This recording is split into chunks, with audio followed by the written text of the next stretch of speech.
Bună dimineața, cu o altă priveliște. Puțin la plimbare pe deal.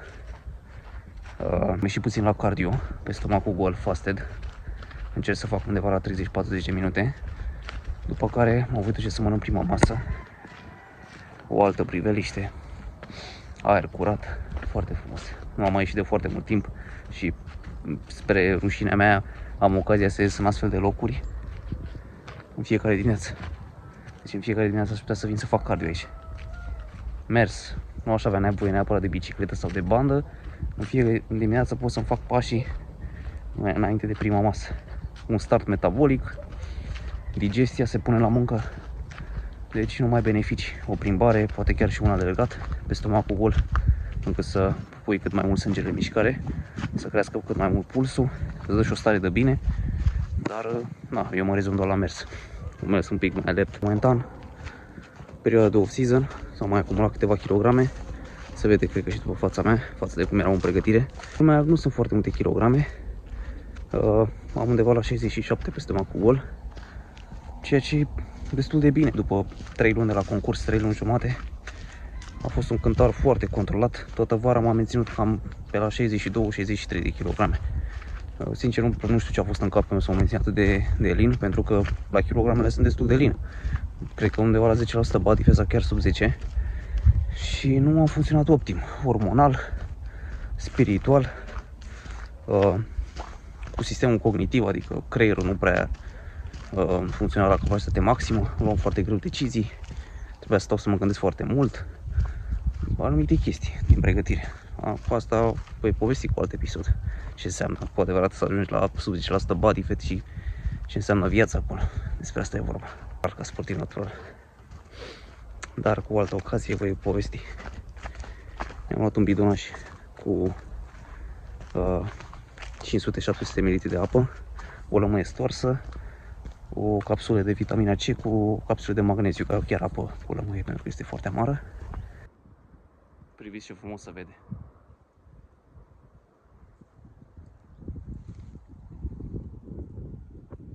Și vântul ăsta acum e fenomenal.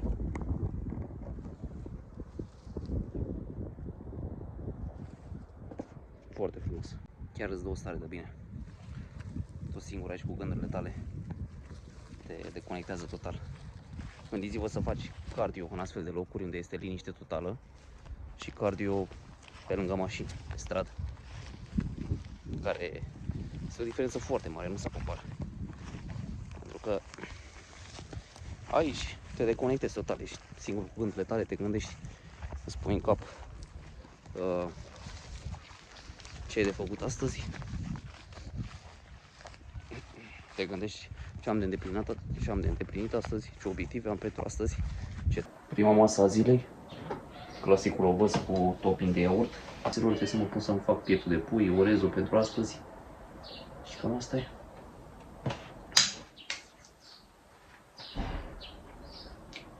La gătit frumos, orez, puțin turmeric peste, cartofi și clasicul piept de pui nelipsit în fiecare zi. 360 de grame de pui cântărit crud, 240 dacă nu mă înșel de orez cântărit crud și vreo 670 de grame de cartofi. La fel totul cântărit crud, pentru că așa se face cel mai optim mâncare. Haideți că am revenit cu mesele pe astăzi, aproximativ toate mesele. Este ceas 12 fără 10, aproximativ toate mesele pe astăzi, în afară de ultima masă. Avem masa 2, masa 3, masa 4 post-workout și masa 5. Orez, piept de pui, cartof, piept de pui, fulgi de porumb cu o cupă de proteină pe care o am aici, 30 grame mai exact, și cu o banană. Ca topic voi pune ketchup la minut și Tommy, muștar. Îmi plac destul de mult acestea, sunt ok și la calorii. 30 de grame per fiecare masă este de ajuns pentru gustul meu. Iar aici am o cupă și jumătate de pre-workout. Este de ajuns încât să-l simt foarte bine și să meargă antrenamentul cum trebuie. Am mâncat masa pre-workout, sunt forță. Aș fi vrut, sincer, să mai stau, să mai mănânc cu o masă, să mă antrenez după 3 mese, dar știu că se aglomerează după ora 4-5 la sală și aș vrea să filmez antrenamentul de umeri, cum v-am spus, și de triceps. Și aș vrea și să fie voice-over, adică să explic. toată execuția, conceptul antrenamentului, cum abordezi de lucru, seriile premergătoare, volumul din această perioadă, frecvența antrenamentelor, foarte importantă. Marți am făcut antrenament de piept, ieri am făcut spate cu biceps, care a mers foarte bine, văd că am febră la spate, umăr cu triceps, luni am avut pauză după ziua de picioare. Am ajuns și la sală, după cum am spus, voi face antrenament de umeri plus triceps. Sper că mă aud destul de bine, pentru că nu am la barieră, pe viitor o să-mi cumpăr o la barieră și voi vrea să sunetul în timpul antrenamentului să fie super ok, să încerc calitatea să fie cât mai bună.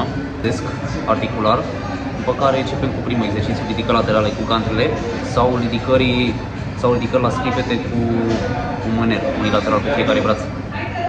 Dar sigur voi începe cu ridicări laterale sau unilateral. Deci cam asta e.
Fix mă pompez să ducă sânge mușchi.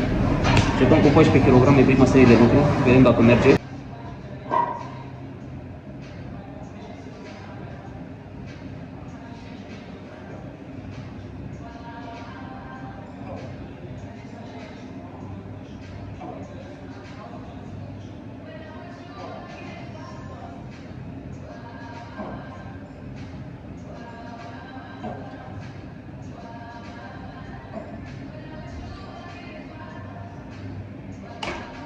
Tensiunea numărul median, dar sunt bune și sările astea totodată. Trebuie să ne ducem un pic în zona de hipertrofie în care să creștem ușor și treptat greutatea, să fie un stimul necesar pentru a rupe fiba musculară și a crește ulterior.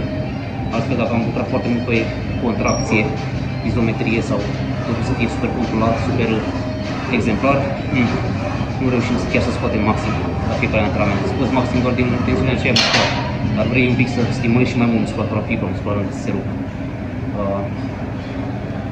Dar simt destul de ok umerii. Am avut o serie de lucru. Încerc primele 4 repetări și primele 4 repetări încerc să le las cât mai slow, după care normal până la epuizare. Cred că voi lua 12 kg să le fac un pic mai controlat. După 14 destul de greu, trebuie să începem să mâncăm mai mult, pentru că corpul ne cere și trebuie să cresc cu adevărat. Astăzi am ușor stare de amețeală, prea sunt în apele mele, dar încerc să-i dau maxim. Scoatele. Am făcut 2 serii de lucru, 2 serii premergătoare, care am crescut greutatea treptat. Acum cred că voi trece la prima serie de lucru maximală. Voi face 2-3 serii, mă ajunge să fie 3 serii, sincer. Între 8 și 12 repetări și poate la final voi face și un dublu drop set sau voi vedea, nu știu sigur.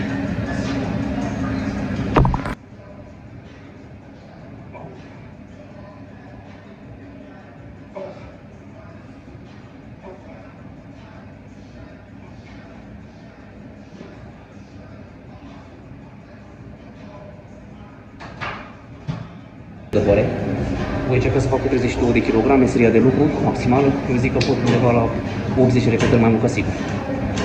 32 de kg, două serii de lucru, după care voi face un dublu drop set sau un trip, funcție de cum îmi place. Mereu îmi place să țin tensiune musculară, nu am fost pe partea de ego lifting sau să încerc să-ți muncesc execuția la fiecare antrenament.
Plus că ați văzut că execuția a fost destul de corectă pe partea asta și contează foarte mult încât să nu-ți muncim foarte tare, să fac jumătăți de mișcare parțiale sau să mă îndoi foarte tare, stau în spatele foarte arcuit și să pur din mișcare efectiv, n-am făcut nimic. Scopul meu e acesta. Voi face acum, cred că un dublu drop set, voi lua 28, după care în 22 probabil, 22 sau 20, până la epuizare, încercăm. Mai mult de 10-12 repetări nu cred că fac. Modul 3, voi face ridicări laterale, unilateral pe un singur braț la scripete. Voi face 3 serii de lucru. Prima serie va fi de 12 repetări maximală, după care a doua serie vor fi primele, de fapt 10 repetări cât mai slow. 3-4 secunde pe negativ, 4-5 secunde pe negativ, 3-4 secunde pe pozitiv și la ultima serie de lucru, seria numărul 3, voi face 8 repetări, pe care voi scădea undeva la un dis 2 maxim la scripet, să zic un 30% din greutate și iar până la epuizare 8 repetări. Cam asta este tehnica de intensitate. Prima serie 12 repetări, a doua serie 10 repetări, slow negativ, pozitiv, așa controlat. Seria numărul 3, 8 cu 8. Da, voi scădea, un backup set, să zic așa, după seria de maximal.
Nu mi-a plăcut foarte mult ultima serie de la scripete, cu un singur braț, ridicări laterale. Nu mi-a plăcut aici median și am zis să fac la bancă, ați văzut, tot așa cu o gantă unilaterală. Nu am mai făcut de foarte mult timp exercițiul acesta, dar foarte bun. Dacă pui o greutate optimă, nu să duci tensiune, toată cursa mișcării, execuție corectă și tensiune maximă de 2, ceea ce asta ne dorim să crească.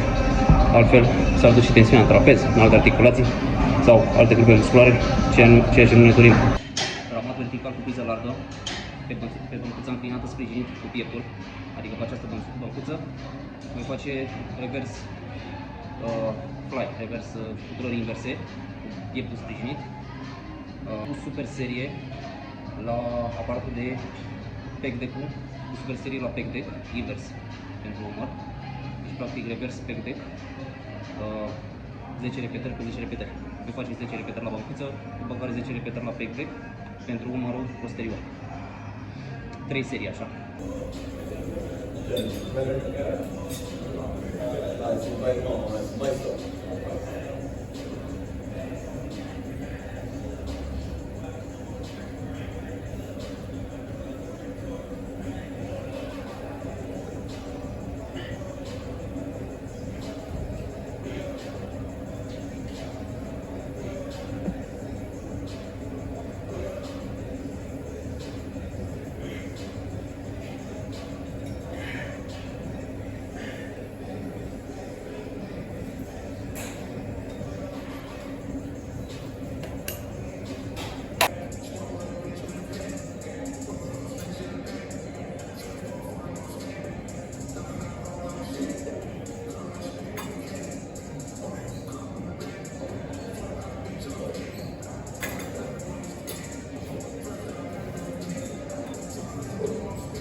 Trei serii de lucru, am făcut prima serie premeditare acum, voi face încă 3 serii de lucru, iar la final cred că voi face un dublu drop set pentru că îmi place foarte mult acest exercițiu. Simt o tensiune pe triceps atât de bună și practic e exercițiul meu favorit, îl fac la fiecare antrenament de triceps. Acesta va fi primul exercițiu pentru triceps, după care voi face un skull crusher, cred că la bancă cu ganterele, cu 2 gantere, o să vă arăt eu imediat.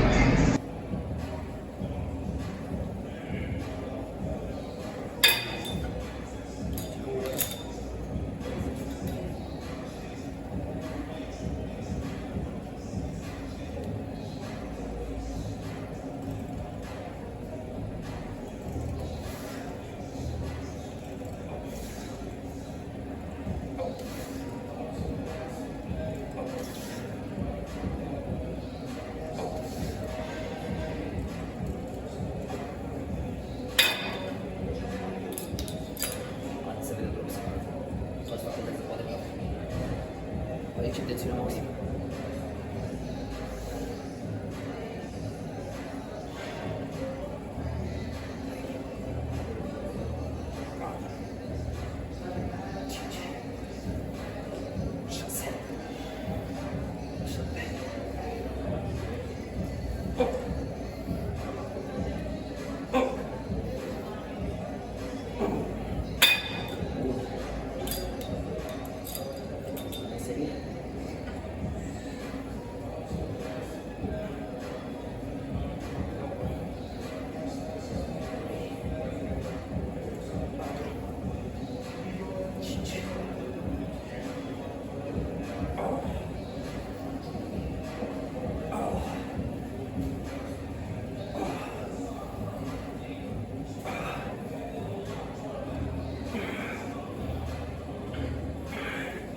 Sincer că seria asta pe care ați văzut-o, bună rea cum a fost ea, tensiune musculară 50%. Deci nici măcar nu am simțit durere foarte profundă în triceps, cum ar trebui să fie o durere în care să simți că lucrezi muscular. S-a simțit tricepsul, dar parcă am făcut mișcare mai mult din inerție. Greutatea destul de mare, multă tensiune s-a dus în cot și mai puțin în triceps, unde ar trebui să fie tensiune maximă acolo. Dar Mă voi uita și eu pe filmare să văd cum am executat și cum a fost. Cred că voi scădea încă un disc și voi mai face încă 2 serii. Atât.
Observ corect, 8 kg până la epuizare.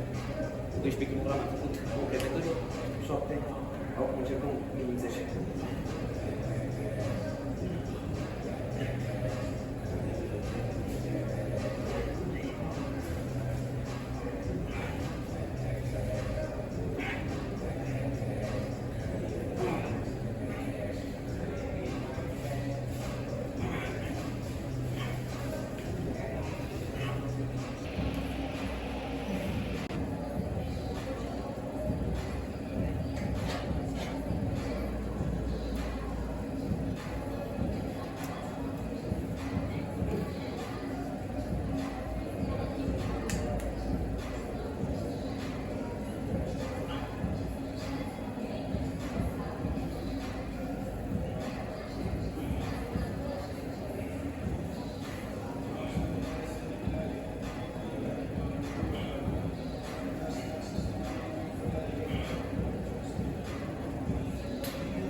Cam așa s-a fost antrenamentul pe ziua de astăzi. Am mers cât de cât ok. Acum am pus la bandă să fac 20 minute de mers, inclinația 10, viteza 4, lejer, foarte important cardio și în off-season. Chiar dacă am făcut dimineața o plimbare, nu se compară ca și cum mai face cardio pe bandă, unde stimulează altfel metabolismul și arzi. Pentru 2-3 zile, de obicei nu cumpăr pe mai multe zile cantități mari. Ovoz nu sunt doar pentru mine, dacă ați văzut napolitanele acolo. Mă duc să mai iau niște lămâi și cam atât, cred. Și fructe congelate și legume. Workout. Am și din aceștia roșii. Nu știu dacă să văd mai jos acolo câțiva. Aici. Ia uitați ce frumos sunt. Foarte frumoși. Sunt foarte buni. Dar noi avem aici pregătită masa numărul 4. Destul de târziu, dar asta este. Uitați aici pregătită. Orez piept de pui, Deja știți și povestea. O să mănânc această masă. Și fac cumpărături. Acum voi mânca masa numărul 5.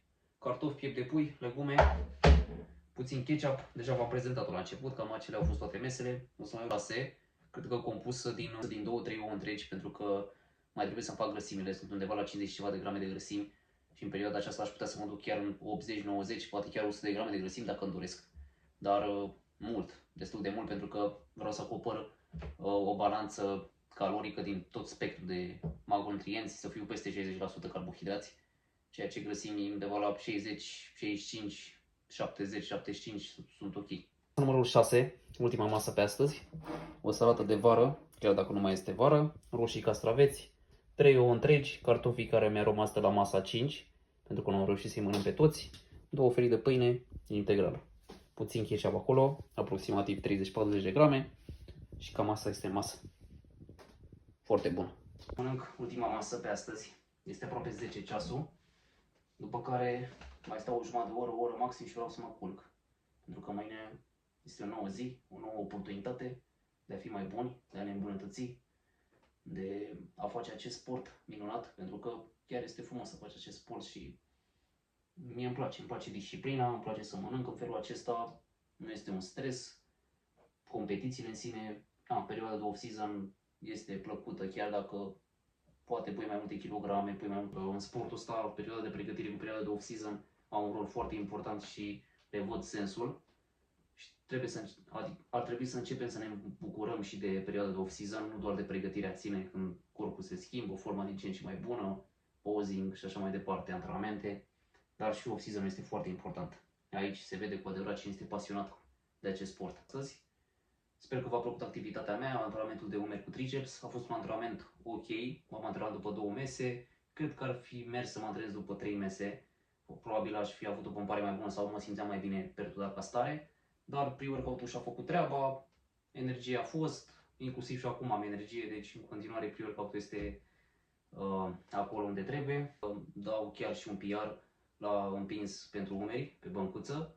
Am făcut 8-9 repetări chiar foarte bune, cu 34 de kg, având în vedere că eu am undeva la 66 de kg, 67 pe stomacul gol, este ok forța, progresând din ce mai mult, adică practic după acest antrenament și în ultima perioadă corpul îmi dă semne că trebuie să încep să mănânc mai mult, chiar dacă apetitul nu este unul foarte ridicat, foarte crazy, să zic așa, în continuare este, adică mănânc 6 mese pe zi și fără nicio problemă, nu mă chinui, îmi place, cardio fac de câteva ori pe săptămână, 20 minute după antrenament, dar nu mereu, fasted nu, la fel nu fac zilnic, sunt zile în care fac, zile în care nu fac, depinde și cum sunt cu jocul, depinde de mai mulți factori și foarte mult timp, adică timp și răbdare, pentru că mușchii nu se fac așa peste noapte, nutriție adecvată, foarte multă mâncare. De când m-am apucat de sportul ăsta am 5 ani de sală, dintre care 4 de concurat.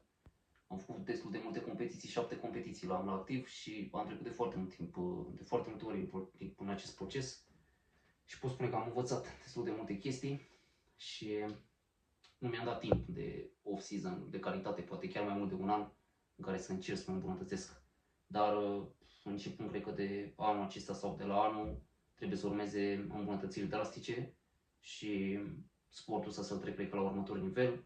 Probabil eu voi trece la următorul nivel, pentru că toate etapele astea, campionatul național, IMBA, campionatul european, au fost o etapă foarte importantă din cariera mea. Am avut ce să învăț, m-am bucurat de scenă de posing, competiție, consider că fiecare competiție a contribuit pentru evoluția mea ca sportiv, dar de acum cred că trebuie să trecem la următorul capitol și să începem să creștem cu adevărat, să ne batem cu băieții mari. Eu vă mulțumesc pentru vizionare. Dacă v-a plăcut acest videoclip, îmi puteți lăsa un like, un subscribe, un share. Aș vrea să creștem cât mai mult această comunitate. Mă motivez prin antrenamentele pe care le fac, stilul acesta de viață, mesele, activitatea pe care o fac. Încep să creez content cât mai calitativ și cât mai bun.